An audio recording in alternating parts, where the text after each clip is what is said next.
అపదామపహర్తారం దాతారం సర్వసంపదాం లోకాభిరామం శ్రీరామం భూయో భూయో నమామ్యహం. ప్రధానంగా మనం ధర్మ సంస్థాపన కోసం వచ్చినటువంటి అవతారములను 10 అవతారములుగా చెప్తాం. అందులో రామావతారమునకు ఉన్నటువంటి ప్రఖ్యాతి మిగిలినటువంటి అవతారములకు యథార్థమునకు లేదు అని నేను అనను, కానీ మనుష్యునకు అంత దగ్గరగా ఉండవు. ఎందుచేత అంటే కృష్ణావతారం పరిపూర్ణ అవతారం, కానీ కృష్ణావతారంలో ఈశ్వరుడు ఎలా ప్రవర్తించాడో అలా ప్రవర్తించడం మీకు సాధ్యమయ్యే విషయం కాదు. కానీ రామావతారం ఒక మనుష్యుడు ఎలా పుట్టాడో అలా పుట్టాడు, ఒక మనిషి ఎలా ఏడ్చాడో అలా ఏడ్చాడు, ఒక మనిషి కష్టం వస్తే ఎలా కుంగిపోతాడో అలా కుంగిపోయాడు, ఒక మనిషి గురువుని ఎలా సేవించాలో అలా సేవించాడు, ఒక మనిషి తండ్రిని ఎలా గౌరవించాలో అలా గౌరవించాడు. అందుకే మీరు చూడండి, వాల్మీకి మహర్షి అడగడం కూడా రామాయణ రచన చేసేటప్పుడు అదే అడిగారు. కోన్వస్మిన్ సాంప్రదంలోకే గుణవాన్ కశ్చ వీర్యవాన్ ధర్మజ్ఞశ్చ కృతజ్ఞశ్చ సత్యవాక్యో దృఢవ్రత చారిత్రేణి చ కోయుక్త సర్వభూతేషు కోహిత విద్వాంక కస్సమర్థశ్చ కశ్చైక ప్రియదర్శన ఆత్మవాన్ కో ద్యుత క్రోధో ద్యుతిమాన్ కో నరసూయక కస్య బిభ్యతి దేవాశ్చ జాతరోషస్య సంయుగే అని అడిగారు. ఈ 16 గుణములు కలిగినటువంటి పరిపూర్ణమైన మానవుడు ఈ కాలమునందు ఎక్కడైనా ఉన్నాడా? ఉంటే నేను ఆయన్ని గురించి వ్రాయాలనుకుంటున్నాను. ఉన్నాడు అని నారద మహర్షి వచ్చి చెప్తే సంక్షేప రామాయణం వచ్చింది.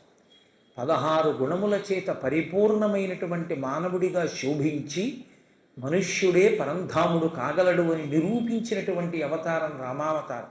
రామాయణాన్ని మీరు చాలా జాగ్రత్తగా పరిశీలనం చేస్తే ఆయన కేవలము రావణ సంహారము కొరకు మాత్రమే ఆవిర్భవించాలి అని అనుకుంటే, రావణ సంహారం అయిపోగానే ఆ అవతారం కూడా పరిసమాప్తం అయిపోవాలి. ఎందుకంటే హిరణ్యకశిప సంహారం చేసిన తర్వాత నరసింహావతారం పరిసమాప్తం అయిపోయింది. వామనమూర్తి అవతారం ఇంద్రుడికి రాజ్యం ఇప్పించగానే పూర్తయిపోయింది. కానీ ఒక్క రామావతారం మాత్రం అలా పూర్తవలేదు. ఆయన ప్రతిజ్ఞ చేశాడు, నేను 11,000 సంవత్సరములు ఈ భూమండలాన్ని పరిపాలిస్తాను ఒక మనుష్యుడిగా. ఎందుకలా? రావణ సంహారము ప్రధాన ప్రయోజనమైతే రావణ సంహారం చేసి అవతారాన్ని ఉపసంహారం చేసేయచ్చు కదా. ఎందుకు ఉండాలి భూమి మీద? ఒక్కటే కారణం, రావణాసురుడు తపస్సు చేశాడు బ్రహ్మగారి గురించి. ఆయన ప్రత్యక్షం అయ్యారు. నీకేం కావాలని అడిగారు. అందరూ రాక్షసులు ఏమడుగుతారో అదే అడిగాడు. ఈ శరీరంతో ఉండిపోవాలి. అలా కుదరదు, ఇంకో మాట చెప్పి ఆయన అన్నాడు, దేవతల వలన మరణం ఉండకూడదు, నాగుల వలన మరణం ఉండకూడదు, యక్షుల వలన మరణం ఉండకూడదు. వాళ్ళు శక్తివంతులు కాబట్టి అడిగాను. మనుష్యుల పేరెత్తడం ఏంటయా, పనికి మాలిన వాళ్ళు, అసలు నరుడి పేరెత్తడం అంటే. మనుష్య ప్రాణి అంత అవమానింపబడినటువంటి రోజులు ఆ రోజులు. ఈ మాట అన్నది రావణుడు ఒక్కడే కాదు, జనక మహర్షి కూడా. ధనస్సు ఎక్కుపెట్టడానికి రాముడు వెడితే పెద్ద పెద్ద వాళ్ళు వచ్చి ఎక్కువ పెట్టలేకపోయారు. మనుష్యుడు ఎక్కువ పెడతాడా? వీడు ఎక్కువ పెట్టలేడన్నాడు. మనుష్యుడు అంత అవమానింపబడి ఒక పనికి మాలిన వాడిగా బ్రతుకుతున్న రోజులలో ఆ మాట రావణుడు అన్నాడు. బ్రహ్మగారు వరం ఇచ్చారు. ఆయన అసలు మనుష్యుల్ని ఎన్నడూ లెక్కలోకి తీసుకోలేదు, కేవలము దాన్ని ఒక భోగ వస్తువుగా స్వీకరించాడు. వీళ్ళు నన్నేం చేస్తారు? అందుకే ఎక్కడెక్కడ తనకి ఎంత గొప్ప కులకాంతైనా సరే తన కన్ను పడితే ఎత్తుకొచ్చాడు. ఎవరి దగ్గర ఏ విలువైన వస్తువు ఉన్నా దాన్ని అపహరించి తీసుకొచ్చి కాంచనలంకలో పెట్టాడు. అక్కడితో రావణుడు ఊరుకోలేదు. రావణుడు వేరొక బ్రహ్మస్వరూపాన్ని పొందాడు యథార్థంగా. ఈ ప్రకృతిని అంతటినీ శాసించాడు. ఇదే బాలకాండలో చెప్పుకున్నారు. దశరథ మహారాజు గారు యజ్ఞం చేస్తున్నాడు. ఆ యజ్ఞం యొక్క వైభవాన్ని చెప్పారు రామాయణంలో. ఇష్టింతేహం కరిష్యామి పుత్రీయాం పుత్రకారణాత్ అన్నాడు. నేను ఒక ఇష్టి చేస్తాను. ఇష్టి అంటే యజ్ఞము, హోమం. హోమము అంటే హవిస్సుని అగ్నిహోత్రముఖంగా ఇవ్వడం.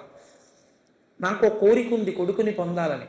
కాబట్టి నేను ఇష్టి చేసి దేవతలందరినీ పిలిచి హవిస్సిస్తాను. వాల్మీకి మహర్షి అన్నారు, తతో దేవా సగంధర్వా సిద్ధాశ్చ పరమర్షయ. దేవతలు, గంధర్వులు, సిద్ధులు వీళ్ళందరూ కూడా అక్కడికి వచ్చి మాంసనేత్రమునకు కనపడేటట్టుగా కూర్చున్నారు. అంటే ఇప్పుడు ఎందుకు కనపడరావా? ఇప్పుడు కనపడలేదు అని మీరు అనకూడదు, చూడగలిగినటువంటి శక్తి మనకి లేదు. ఇప్పుడు దేవతలు, నరులు, బ్రహ్మగారు కూడా కూర్చున్నారు సభలో. మనుష్యులు యజ్ఞం చేసి హవిస్సిస్తే వాళ్ళు భోజనం చేయాలి. వాళ్ళు భోజనం చేసి సంతృప్తి పడి వర్షం కురిపిస్తే మనకి పంటలు పండాలి. మనకి పంటలు పండిన తరువాత మనం మళ్ళీ అహంకరించకుండా వేదమును ప్రమాణముగా స్వీకరించి దేవతలకు ఇవ్వవలసిన భాగాన్ని యజ్ఞము చేసి ఇచ్చేస్తే మళ్ళీ దేవతలు తృప్తి చెందుతారు. ఇది ఈశ్వర నిర్మాణమైనటువంటి ఒక వలయం. ఈ వలయం ఆగిపోయింది, ఈ ధర్మచక్రం ఆగిపోయింది. రావణుని యొక్క జననము చేత ఈ ధర్మచక్రము స్తంభించింది. ఆయన వేదం చదువుకున్నాడు, ఆయన చదువుకున్నన్ని చదువుకున్న వాళ్ళు లేరు, ఆయన చేసినంత తపస్సు చేసిన వాళ్ళు లేరు, ఆయన అనుభవించినంత భోగం అనుభవించిన వాళ్ళు లేరు. కానీ రావణ ప్రకృతి యందు ఒక పెద్ద దోషం. తన తప్పు ఒప్పుకోలేడు. తాను తప్పు చేస్తున్నానని తనకి తెలుసు, కానీ అది తప్పు కాదని వాదిస్తుంటాడు. ఈ సభలో బాలకాండలో బ్రహ్మగారు వచ్చి కూర్చుంటే ఈ ధర్మచక్రం స్తంభించినటువంటి విషయాన్ని వాళ్ళు చెప్పారు బ్రహ్మగారే. నైనం సూర్య ప్రతిపతి వార్ష్వే వాతిన మారుత చెలోర్మిమాలీ తం దృష్ట్వా సముద్రోపి నకంపతే. ఇది వాళ్ళు చెప్పింది. వాళ్ళు ఎంత ధార్మికంగా మాట్లాడారో చూడండి. రావణుణ్ణి చంపేసేయి అని వాళ్ళు అనలేదు. రావణుడు ఏం చేస్తున్నాడో తెలుసా? రావణుడు బయటికి వెళ్ళే సమయంలో రోహిణీకార్తె అయితే అలా ప్రకాశించడానికి వీల్లేదు. తగ్గించేసుకోవాలి, తన తేజస్సును ఉపసంహారం చేసేయాలి సూర్యనారాయణమూర్తి. ప్రకృతికి అతీతంగా బ్రతికే కోరిక ఉండకూడదు. ఇది అంత శాసనంలోకి వెళ్ళాడంటే బ్రహ్మగారు వ్రాసినటువంటి శాసనాన్ని తిరగరాస్తున్నాడు. ఒకవేళ ఆయన వెళ్ళి సముద్రపు నిలబడి ఏమిట ఘోష, ఏమిట తరంగాలు అనుకున్నాడు అనుకోండి మనసులో, సముద్రం చెరువైపోతుంది, తరంగములు ఉండవు. ఏ తరంగములు లేకుండా నిశ్శబ్దంగా అయిపోవాలి. వడగాట్పు వేస్తూ ఉంటే రావణాసురుడు అలా బయటికి వచ్చాడు అనుకోండి, ఉత్తర క్షణం చక్కటి సుఖస్పర్శతో కూడినటువంటి శీతల వాయువుగా మారిపోవాలి ఆ గాలి. అంటే పంచభూతములను కూడా శాసించగలిగిన స్థితికి వెళ్ళిపోయాడు. ఎలా శాసిస్తున్నాడు? ఈశ్వరుడైతే ప్రాణికోటి కొరకు శాసిస్తాడు, ఈయనైతే స్వార్థము కొరకు శాసిస్తున్నాడు. వింటే చెప్పే గుణం పోయింది కాబట్టి ఇప్పుడు అతని శరీరం పడిపోవడం వినా ధర్మం నిలబడడానికి మార్గం లేదు. ఎక్కడ ఏ నరుడు గభాలన లేచి నేను యుద్ధానికి వెళ్ళిపోతానంటాడో అని అకస్మాత్తుగా కరుణామయుడైనటువంటి విష్ణువు ఆ సభలోకి కిందకి దిగే. మంత్రగ్రామం గృహాణత్వం బలాం అతిబలాం స్తథా. బల అతిబల అనే రెండు మంత్రగ్రామం అంటే మంత్రముల యొక్క సమూహములను నీకు ఇచ్చేస్తున్నాను. ఇప్పుడు ఏమవుతుందో తెలుసా? నువ్వు నా వెంట వచ్చినప్పుడు శ్రమ పడ్డానం లేదు, జ్వరం లేదు, బాధం లేదు, దాహం లేదు, ఎంత దూరం నడవనం లేదు, నన్ను చిన్నబుచ్చే మాట ఒక్కటం లేదు, ప్రీతి చెందాను. ఇప్పుడు ఈ మంత్రముల వలన నువ్వేమవుతావో తెలుసా? నశ్రమో నజ్వరో వాతేన రూపస్య విపర్యయ. నువ్వు ఆకలి ఉండదు, దాహం ఉండదు, బడలిక ఉండదు, నిద్ర రాదు. నిన్ను పరాకుగా ఉండగా రాక్షసులు కూడా వచ్చి చెనకలేరు. అంత గొప్ప స్థితిని కల్పించగలిగినటువంటి మంత్రములను దీనికి ఇచ్చేస్తున్నాను. ఈ మంత్రాల్ని నువ్వు కానీ ఒక్కసారి అనుష్ఠించావా అంతే, నీకు ఆ శక్తులు వస్తాయి. రామా ఇచ్చేస్తున్నానన్నాను. అది గురువు అంటే. ఇప్పుడు ఇచ్చేశారు ఇవన్నీ. చాలా బాణములను ఇచ్చాడు ఆయన, చాలా అస్త్రములను ఇచ్చాడు. ఇప్పుడు ఏమైనా గురువుగారు చెప్తే నేను ఎందుకు పాటించాలనే టెక్కేమైనా వచ్చిందా చూడాలి. మొట్టమొదటే తాటక కనపడింది. ఇప్పుడు ఆ తాటక గురించి చెప్పి అన్నాడు విశ్వామిత్రుడు, 1000 బాణం చంపేయి. రాముడు వేయలేదు, ఆగాడు. ఏదో ఆలోచించినట్టుగా కనపడ్డాడు. వెంటనే విశ్వామిత్రుడు అన్నాడు, అది గురువు అంటే. ధర్మం అన్న దానిలో అక్కడ ఉంచాడు రాముణ్ణి. ఆయన అన్నాడు, నృశంసం అనృశంసం వా పాతకం వా సదోషం వా కర్తవ్యం రక్షతా సదా రాజ్యభార నియుక్తానాం దేశధర్మ సనాతన. రామాయణం అంతా ధర్మం. ఆయన అన్నాడు, నృశంసం అనృశంసం వా పాతకం వా సదోషం వా. ఏమి ఆడదాన్ని చంపకూడదని ఆలోచిస్తున్నావా? లేకపోతే ఇది పాతకం అనుకుంటున్నావా? పాపం వస్తుంది అనుకుంటున్నావా? నీకో ధర్మం ఉంది తెలుసా? రాజ్యభార నియుక్తానాం యశధర్మ సనాతన. రేపు సింహాసనం మీద కూర్చుంటావు యువరాజుగా. ఉత్తినే కూర్చోబెడుతున్నారా ప్రజలు? అంతఃపురంలో నీ ఉత్తినే కూర్చోబెట్టారనుకుంటున్నావా? రథాల మీద తిరిగి అదృష్టాన్ని ఉత్తిని ఇచ్చారనుకుంటున్నావా? చీనాంబరములను ఉత్తినే కట్టుకోమన్నారనుకుంటున్నావా? రాజ్యాన్ని పరిపాలించే క్షత్రియుడికి కొడుకుగా పుట్టినటువంటి వాడికి రాజ్యాన్ని రక్షించవలసిన అవసరం ఉంటుంది. తాటక లోకములను పాడు చేస్తోంది. ఇప్పుడు ఆమెని చంపడం వల్ల ఒకవేళ నిజంగా దోషం వచ్చిందనుకో, పాతకం వా సదోషం వా కర్తవ్యం రక్షతా సదా. కర్తవ్యం పాటించవయా. ఇది రామాయణం యొక్క గొప్పతనం. మనం ఇవాళ ఏం చేశామంటే ఈ మాట తీసేశాం. కర్తవ్యం అన్న మాట తీసి ఆ స్థానంలోకి బాధ్యత అన్న మాట పట్టుకొచ్చాం. బాధ్యత కుంగదీస్తుంది, కర్తవ్యం పైకి ఎక్కిస్తుంది. అందుకే రామాయణంలో ఎక్కడా మీకు బాధ్యత అన్న మాట ఉండదు. తను చెప్పవలసింది చెప్పి వదిలేయడం కర్తవ్యం. అందుకే చూడండి, రాముడు నిద్రపోతున్నాడు, సూర్యోదయం అవుతోంది. కారణం లేకుండా నిద్ర లేపకూడదు. ఏమన్నాడు విశ్వామిత్రుడు వచ్చి? కౌసల్యా సుప్రజా రామ పూర్వా సంధ్యా ప్రవర్తతే ఉత్తిష్ట నరశార్దూల కర్తవ్యం దైవమాన్వికం. కర్తవ్యం. ఈ సమయంలో సూర్యోదయానికి ముందు లేచి నువ్వు సంధ్యావందనం చెయ్యాలి. అంతే. చెయ్యవయా సంధ్యావందనం? రాముడు చేశాడు, విశ్వామిత్రుడు పొంది. కాబట్టి ఇప్పుడు ఆయన అన్నాడు చంపాలయా, అది నీ కర్తవ్యం అన్నాడు. ఆయన అన్నాడు పితుర్వచన నిర్దేశాత్ పితుర్వచన కారణాత్ వచనం కౌశకస్యేతి కర్తవ్యమని శంకయ గోబ్రాహ్మణ హితార్థాయ దేశస్యాస్య సుఖాయ చ తవ చైనా ప్రమేయస్య వచనం కర్తుముజ్యత. బాలరాముడు మాట్లాడిన మాట ఆ మాట. ఆయన అన్నాడు పితుర్వచన నిర్దేశాత్. వేసేస్తాను బాణం. ఎందుకేస్తానో తెలుసా? మా నాన్నగారు ఏం చెప్పారు? దదౌ కుశికపుత్రాయ, నిన్ను విశ్వామిత్రుడికి అప్పచెప్తున్నానన్నారు. కాబట్టి ఇప్పుడు మీరు చెప్పిన పని చేయకపోతే మా నాన్నగారి గౌరవాన్ని అవమానించినట్టు. నా ధర్మం ఏమిటో తెలుసా? నా తండ్రి చెప్పింది చేయడం. పితుర్వచన నిర్దేశాత్ పితుర్వచన కారణాత్ వచనం కౌశికస్యేతి. నువ్వు కౌశికుడవు, విశ్వామిత్రుడవు, మహానుభావుడవు, నా గురువు. నా గురువు చెప్పారు అంతేనయా నాకు కావలసింది. తప్ప ఇందులో ఉన్నటువంటి పాతకం వా సదోషం వా ఇవన్నీ నాకు అనవసరం. తండ్రి గారు చెప్పారు మీరు చెప్పింది చేయమని, గురువు గారు మీరు చెప్పారు ఇలా చేయమని, చేసేస్తానంతే. మరి ఏం చెప్తే చేస్తే నీకంటూ ఒక విచక్షణ లేదా? నీకు ఇందుకు చేస్తున్నాను అన్న విషయంలో ఒక పూనిక లేదా? మరి వశిష్ఠుడి దగ్గర ఏం చదువుకున్నట్టు? వెంటనే చెప్తున్నాడు ఆయన, గోబ్రాహ్మణ హితార్థాయ దేశస్యాస్య సుఖాయ చ తవ చైనా ప్రమేయస్య వర్తనం కర్తుముజ్యత. నేను సంపుతాను ఎందుకో తెలుసా? గోబ్రాహ్మణ హితార్థాయ. ఈ తాటక బ్రాహ్మణుల్ని తినేస్తోంది, గోవుల్ని తినేస్తోంది, అందుకు చంపేస్తాను. మొదటి కారణం. అంటే పక్షపాతం అండి ఆవులు బ్రాహ్మణులు అంటే కాదు. ఆవు ఉంటే పంచగవ్యాలు ఉంటాయి. పంచగవ్యాలు ఉంటే బ్రాహ్మణుడు మంత్రశక్తితో ఏమైనా చేస్తాడు, కార్యం చేసి లోకానికి శాంతి తెస్తాడు. గోవు లేనప్పుడు పంచగవ్యాలు లేకపోతే ఆయన ఏం చేస్తాడు? కాబట్టి ముందు గోవు ఉండాలి, తర్వాత బ్రాహ్మణుడు ఉండాలి. వీళ్ళిద్దరూ ఉంటే లోకానికి అంతటికీ శాంతి చేస్తారు. కాబట్టి గోబ్రాహ్మణ హితార్థాయ దేశస్యాస్య సుఖాయ చ, దేశం యొక్క సుఖం కోసం నేను చంపేస్తాను తాటకని. ఒక పిల్లవాడిలో చదువుకున్న చదువు అంటే ఎంత స్పష్టంగా, ఎంత జీర్ణమైన చదువో చూడండి. ఒక పని చేసే ముందు ఎంత తేట అయినటువంటి అభిప్రాయంతో ఇది నేను ఎందుకు చెయ్యాలి అన్న నిర్ణయం చేసుకుని ఎవరికి ఎందుకు గౌరవం ఇవ్వాలో తెలుసుకుని తన ధర్మాన్ని తాను పాటించినవాడు రామచంద్రమూర్తి. తండ్రి మాటకంత గౌరవించాడండి. రాముడు నిరంతరం తండ్రి మాటకు అదే గౌరవం, అదే గౌరవం, అదే గౌరవం. గురువుగారి మాటకి అంతే గౌరవం. ఇది ఎక్కడి వరకు వెళ్ళిపోయిందో తెలుసా అండి? ఒక స్థాయిలో పతాక సన్నివేశంలో ఎక్కడి వరకు వెళ్ళిందంటే, జనక మహారాజు గారు శివధనుర్భంగం చేసినప్పుడు గబగబా ముందుకొచ్చి జలకలశ పట్టుకుని వచ్చేసాడు.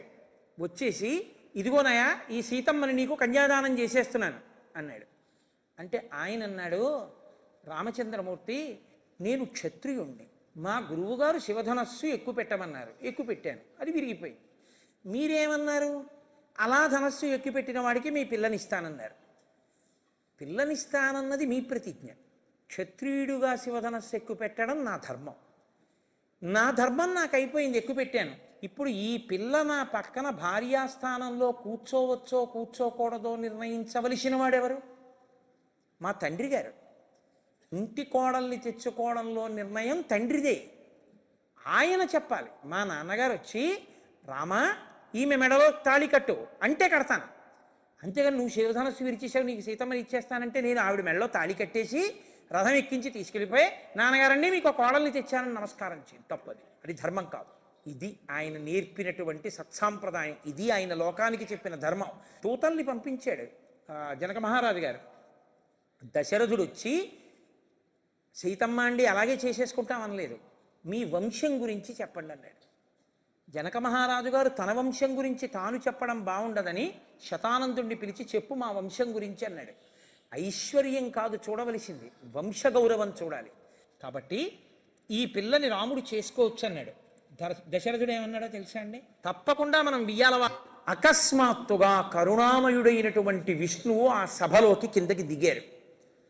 ఆయన కిందకి దిగి ఏతస్మిన్నంతరే విష్ణు రూపయాతో మహాద్యుతి శంఖచక్ర గదాపాణి పీతవాస జగత్పతి అంటారు మహర్షి. శంఖచక్ర గదా పద్మములను పట్టుకున్నటువంటి శ్రీమన్నారాయణుడిగా సభలో అవతరించి, తొందరపడి ఎవరైనా మనుష్యులు వెళ్ళిపోయి రావణాసురుడి యొక్క అగ్నిహోత్రం అనబడేటటువంటి దాంట్లో శలభములై పడిపోతారేమో అని ఆయనే ప్రతిజ్ఞ చేశాడు. హత్వాక్రూరం దురాత్మానం దేవర్షీణాం భయావహన్ దశవర్ష సహస్రాణి దశవర్ష శతాని చ. పరమేశ్వరుడు ఎందుకు ఆవిర్భవిస్తాడో వేదోపబృంహణము కనుక శ్రీరామాయణంలో మహానుభావుడైనటువంటి వాల్మీకి మహర్షి అంత అందమైన శ్లోకములతో మనకిచ్చారు. నేను ఈ లోకంలో మనుష్యుడిగా పుడతాను, ఎందుకు పుట్టి రావణుణ్ణి చంపుతానో తెలుసా? నే చంపేస్తానని ఎవడైనా అంటాడేమోనని ఆయన ముందు వాడిన మాట హత్వా, చంపేస్తాను, అమ్మయ్యా అనుకోవాలి అందరూ. అందుకని హత్వా ఎవరిని? క్రూరం దురాత్మానం దేవర్షీణాం భయావహన్. దేవతలు ఋషులు వీళ్ళిద్దరూ ఎప్పుడూ ధర్మమునకు కట్టుబడి ఉండేటటువంటి లక్షణం ఉన్నవాళ్ళు. ధర్మమునకు కట్టుబడి వేదము ఏం చెప్పిందో ఆ చెప్పిన దాన్ని ప్రమాణముగా స్వీకరించి బ్రతుకుతున్న వాళ్ళని ఖేద పెడుతున్నటువంటి రావణాసురుని యొక్క సంహారము కొరకు నేను పుడతాను. అంతటి సౌజన్యమూర్తి మహానుభావుడు.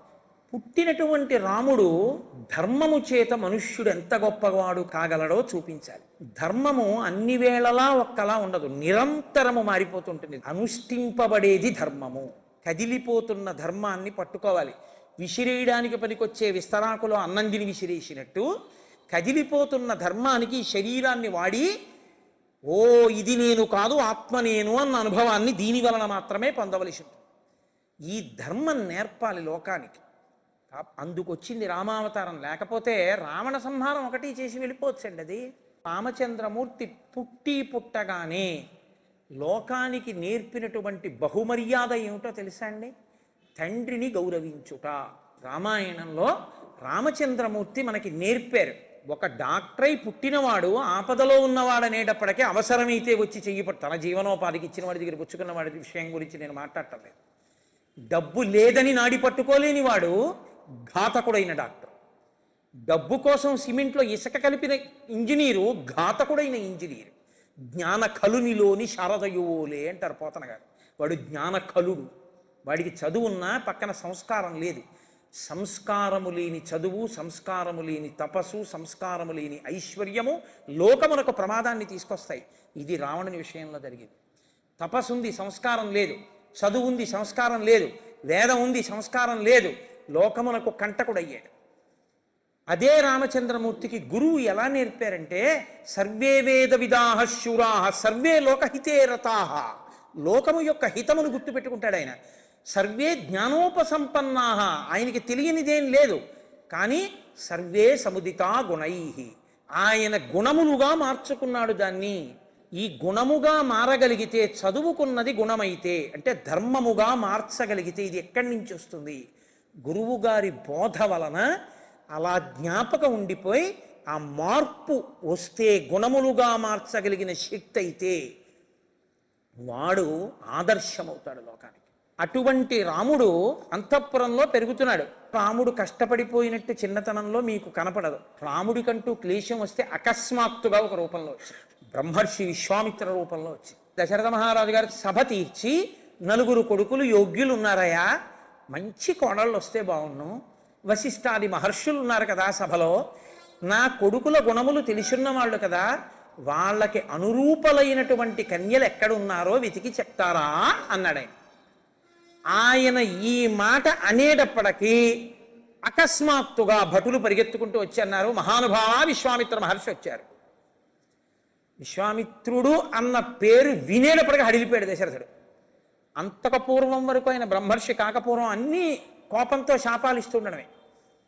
ఆయన అడగకుండానే మీకేం కావాలి, మీకేం కావాలి, మీకేం కావాలని 1000 మాటలు అడిగాడు. అన్నీ అడిగిన తర్వాత ఆయన అన్నాడు, అబ్బాయి ఏమీ లేదయ్యా, యాగం చేస్తున్నాను. తాటక, మారీచుడు, సుబాహుడు మొదలైన వాళ్ళు యజ్ఞధ్వంసం చేస్తున్నారు. మీ అబ్బాయి రాముణ్ణి పంపించు, రక్షణ చేస్తాడన్నాడు. అంతే కింద పడిపోయాడు దశరథుడు. మనుష్యుడు ఇస్తానని అవతలవాడు ప్రీతి చెంది వెళ్ళిపోతాడనుకోవడంలో ఉన్న పరాకు ఒకలా ఉంటుంది, నిజంగా అడిగిన తర్వాత ఇవ్వడం ఒకలా ఉంటుంది. అబ్బే నా కొడుకు వయసేపాటి, చీకటి పడితే నిద్రపోతాడు, చీకటి పడ్డాక రాక్షసులు యుద్ధం చేస్తారు, మా అబ్బాయి ఏం చేయగలడు, అందుకు నేను వస్తానని మొదలెట్టాడు. ఎవరో రాక్షసుల ప్రజ్ఞ చెప్పాక నేనొచ్చి మాత్రం ఏం చేస్తానన్నాడు. ఆయన అన్నాడు విసుగొచ్చి, మిథ్యా ప్రతిజ్ఞ కాకుత్సా సుఖీభవ సభాంధవ అన్నాడు. అబద్ధాల జీవితం ఉన్నవాడా, ఇస్తానని అడగకుండా మాటిచ్చి తీరా అడిగిన తర్వాత ఇవ్వలేనని మాట తప్పినవాడా, చిరకాలము బంధువులతో బతుకు పాపి చిరాయుహు, మాట తప్పిన వాడివి కాబట్టి చాలా కాలం బతుకలా. అంటే ఇప్పుడు ఆయన శాపాలు ఇవ్వడం మానేశాడు, బ్రహ్మర్షి అయ్యాడు కాబట్టి ఆయన అనుగ్రహించాడు. కానీ అది అనుగ్రహమా? అంతకన్నా ఈసడింపు లోకంలో ఇంకోటి ఉంటుందా? అప్పుడు లేచాడు వశిష్ఠుడు. నీకేం తెలుసు విశ్వామిత్రుడు గురించి? మహానుభావుడు, ఆయనకి తెలియని ధనుర్వేదం లేదు లోకంలో. ఆయనతో నీ కొడుకుని పంపితే సకల అస్త్రశస్త్ర విశారదుణ్ణి చేస్తాడు, పంపించన్నాడు. ఎక్కడున్నాడో తెలుసా అండి రాముడు? ఇప్పటి వరకు రాముడు మీకు రామాయణంలో ఎక్కడా పెద్దగా అసలు కనపడ్డాడు. బాలకాండం అంతఃపురంలో ఉన్నాడని మీరు అనుకోవాలంతే. దశరథ మహారాజు గారు కబురు చేశాడు, రాముణ్ణి పంపిస్తున్నాను కాబట్టి పంపించు. కౌసల్య వెంటనే అమ్మో కొడుకుని పంపించడమా అనలేదు. ఇద్దరూ కలిసి సహజీవనం చేస్తున్నా భర్తకున్న ఔదార్యం భార్యకు ఉండాలం లేదు, భార్యకున్న స్వార్థం భర్తకు ఉండాలం లేదు. భర్త భర్తే, భార్య భార్యే, ఎవరి సంస్కారం వాళ్ళదే. పురుషుడు ఔదార్యంతో, బంధుప్రీతితో, ప్రేమతో ఉంటాడు. భార్య స్వార్థంతో, సంకుచితత్వంతో, రాగద్వేషములతో ఉంటుంది ఒక్కొక్క చోట. అయినా ఇద్దరూ దంపతులుగానే ఉంటుంటారు అంతే తప్ప, అలా ఈయనతో ఆవిడ కలిసి ఉన్నది కాబట్టి ఇద్దరూ ఒకేలా ఉండాలి అని ఎక్కడా లేదు లోకంలో. ఆయనంటే భయపడ్డాడు దశరథుడు. కౌసల్య విశ్వామిత్రుడి యొక్క ప్రజ్ఞా పాఠవములు ఏమిటో ఆవిడికి తెలుసు, వెంటనే పంపించింది కాబట్టి రాముడు వచ్చాడు. ఒక్క మాట లేదు తెలుసా అండి అప్పటి వరకు. ఆయన ఇలా లోపలికి వచ్చాడు. వచ్చి రాగానే దశరథ మహారాజు గారు సంతోషంగా కొడుకు తలక ఇలా పట్టుకుని, సపుత్రమూర్ధ్నుపాగ్రాయ రాజా దశరథ ప్రియం అందుని కొడుకు తల ఇలా పట్టుకుని మూర్ధ్ని యందు ముద్దు పెట్టుకుని నాన్న దదౌ కుశికపుత్రాయ సప్రీతేనంతరాత్మన, ఇచ్చేశాడు అన్నారు మహర్షి. పంపించాడు అనలేదు, అది హృదయం.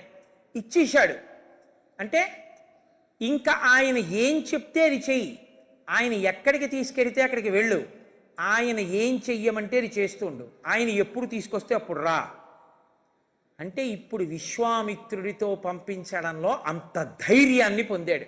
కొడుకు అన్న మాటకు అర్థం చూడండి, చిన్న పిల్లవాడు, అంతకన్నా చిన్నవాడు లక్ష్మణస్వామి. అన్నగారు ఎక్కడుంటే అక్కడ ఉంటాడు. అటువంటి లక్ష్మణుడు కూడా రాముడితో బయలుదేరాడు.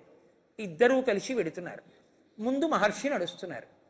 ఎక్కడికో ఏమైనా చెప్పారా మహర్షి? వెళ్తున్నారు. ఒక చోట ఆగాడు విశ్వామిత్రుడు. వెనక్కి తిరిగి చూశాడు పిల్లల్ని. ఎక్కడికని అడగకుండా వచ్చేసావా రామా నాతో? దాహమని కూడా అనలేదు, ఆకలని కూడా అనలేదు. షహబాష్, మెచ్చుకున్నాను, చెయ్యి ఆచమనం చేశాడు.